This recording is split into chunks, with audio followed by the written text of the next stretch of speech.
जब हम भोजन करते रहते हैं ना 365 दिन भोजन करते हैं। जिस दिन निर्जला एकादशी हो, गुरु पूर्णिमा का उत्सव हो और हम लोग उपवास करते हो, तब उल्टा वैसे के दिनों की अपेक्षा ज़्यादा एनर्जी लगती है आपको, है ना। वो व्रत का तप का बल काम करता है।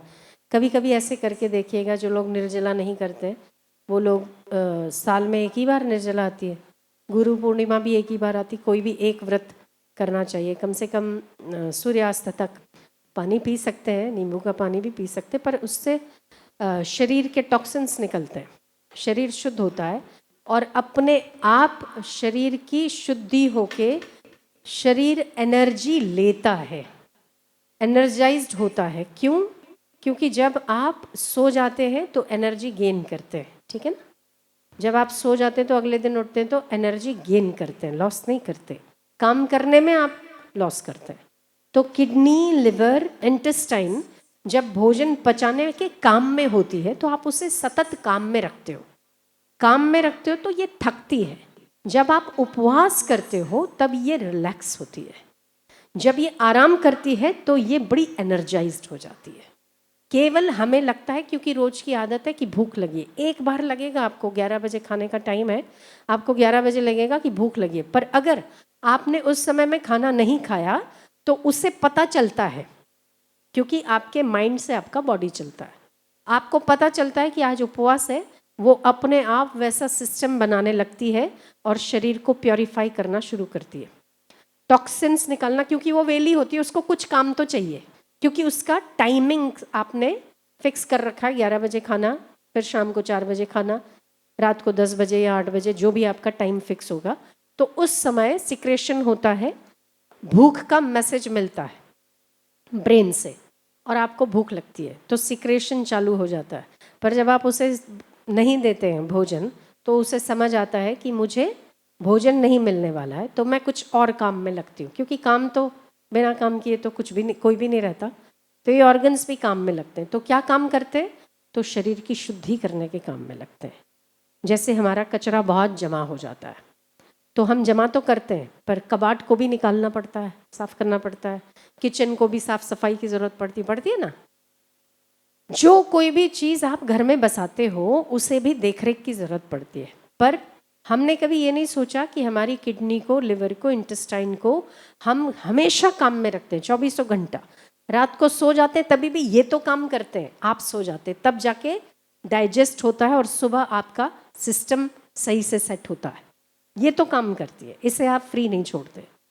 तो 15 दिन में एक बार शास्त्रोक्त विधि से, इसीलिए एकादशी का विधान किया गया है कि 15 दिन में एक बार डिटॉक्स होना चाहिए शरीर को, जो भी जमा कचरा है उसे निकलना चाहिए। इसीलिए केवल कुछ लोग फलाहार करते हैं, कुछ लोग केवल पानी पर उपवास करते हैं और कुछ लोग निर्जला करते हैं। हाँ, जो हर आए दिन में टाइम बेटाइम खाना खाते हैं, रात को लेट खाना खाते हैं, टाइम नहीं संभालते हैं, सुबह एक्सरसाइज नहीं करते हैं, फिजिकल वर्क नहीं करते हैं, वो लोग ज़्यादा बीमार रह सकते हैं और वो लोग के वायु भी बढ़ते हैं और फैट्स भी बढ़ते हैं। नहीं खाने वाले लोग ज़्यादा मोटे होते हैं खाने वालों की अपेक्षा। ज़रूरी नहीं खाते खाते ही आदमी मोटा होता है, बिना खाए भी हवा भर जाती तो मोटा होता है। तो आप समय को संभालिए, हर रोज खाना खाइए, उसकी मनाही नहीं, पर खाना खाने के समय होने चाहिए। अभी चतुर्मास में तो खासकर सूर्यास्त के बाद भोजन नहीं करना चाहिए। आपको पता होगा जैन लोग सूर्यास्त के बाद भोजन ग्रहण नहीं करते, क्योंकि इस वक्त, वो तो 12 महीना नहीं करते, पर इस वक्त आपको भोजन संभालना इसीलिए चाहिए कि सूर्य आसमान में नहीं होते, सूर्य के साथ आपकी जठराग्नि का सीधा संबंध है। इस वक्त में आप देखोगे आपको भोजन कम डाइजेस्ट होगा, थोड़े में पेट भर जाएगा, थोड़ा खाओगे आपको लगेगा पेट भर गया। कितने लोगों को ऐसा अनुभव होता है चतुर्मास में? लगभग सभी को। जो लोग पेटू होते हैं, जिनको समझ ही नहीं आती, मतलब जो बुद्धि लगाकर नहीं खाते, केवल उन्हें पता नहीं चलता।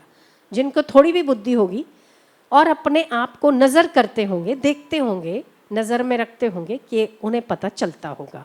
चतुर्मास में हर व्यक्ति को, यहाँ तक व्यक्ति नहीं, पशु पक्षियों का भी भोजन कम हो जाता है।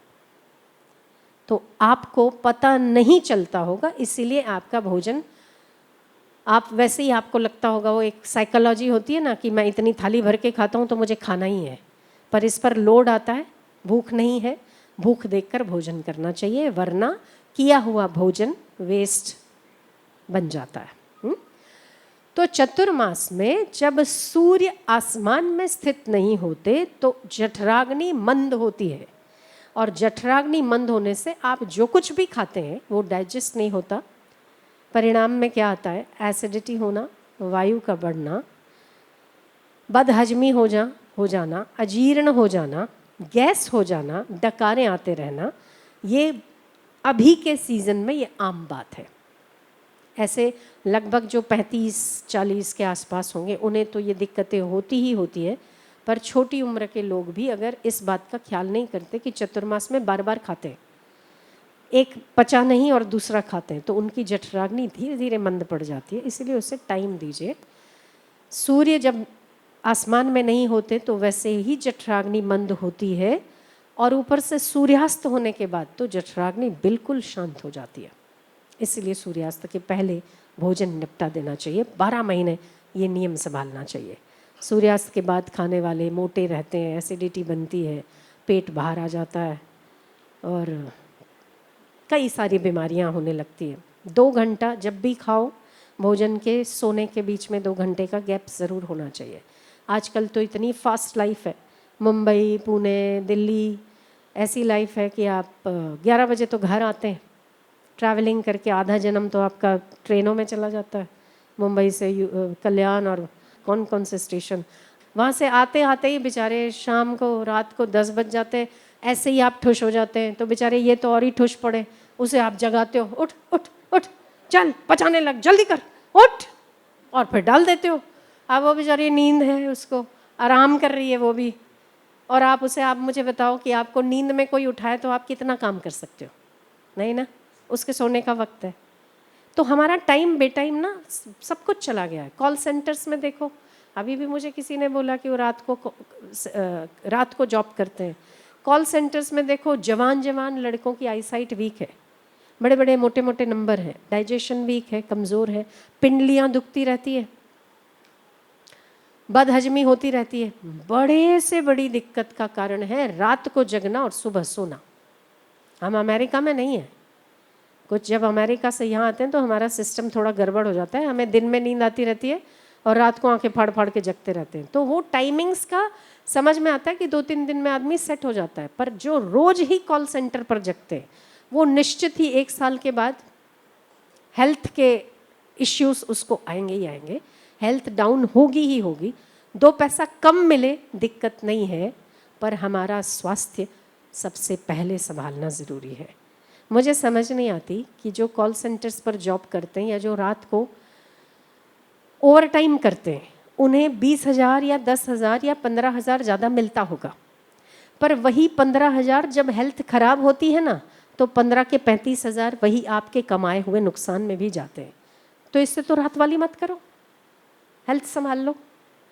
जितना पैसा आपने रात को कमाया है उतना आपको देना ही देना है। आप पक्का मानिए 10-5 हज़ार ज़्यादा ही होगा, कम नहीं होगा। जब डाइजेस्टिव सिस्टम खराब होता है, पेट खराब तो सब खराब। इसीलिए रात को खाना अवॉइड करिए, हो सके तो रात को हल्का फुल्का हो। 9 बजे के पहले फ्रूट खा लेना चाहिए, अगर तो अनाज नहीं खाना पसंद है, अनाज तो नहीं खाना चाहिए, और दूध पीना चाहिए। ऐसा कुछ हल्का भोजन करें, और चतुर्मास में भी खाना हो, भोजन करना हो तो सूर्यास्त के पहले, और अगर सूर्यास्त के बाद करते हैं तो खिचड़ी हो, कढ़ी हो, दाल चावल हो। ये सब भोजन डाइजेस्टिव सिस्टम के लिए लोड नहीं डालता। अभी ना ये लोग वैसे ही थोड़ा आराम में होती हैं।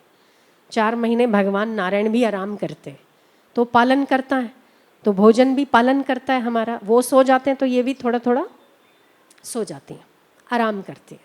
इसीलिए इन्हें भी थोड़ा आराम दो, सिस्टमेटिक ढंग से दो, साइंटिफिक तरीके से दो। सारा दिन ठूसते रहना ज़रूरी नहीं है। 15 दिन में एक बार उपवास करना चाहिए, इससे टॉक्सिन्स निकल जाते हैं शरीर के। हमारे कोई भी चीज़ में देखिए तो घर बनाने से ज़्यादा है मेंटेन करना। माइयों को पता होगा, खोखा खड़ा कर दे, वो ज़्यादा मेहनत वाला है या उस खोखे में फर्नीचर बनाना और फर्नीचर बनाने के बाद उसको मेंटेन करना, तीनों में से सबसे ज़्यादा हेडेक किस चीज़ में है बताओ? मेंटेन करने में, है ना?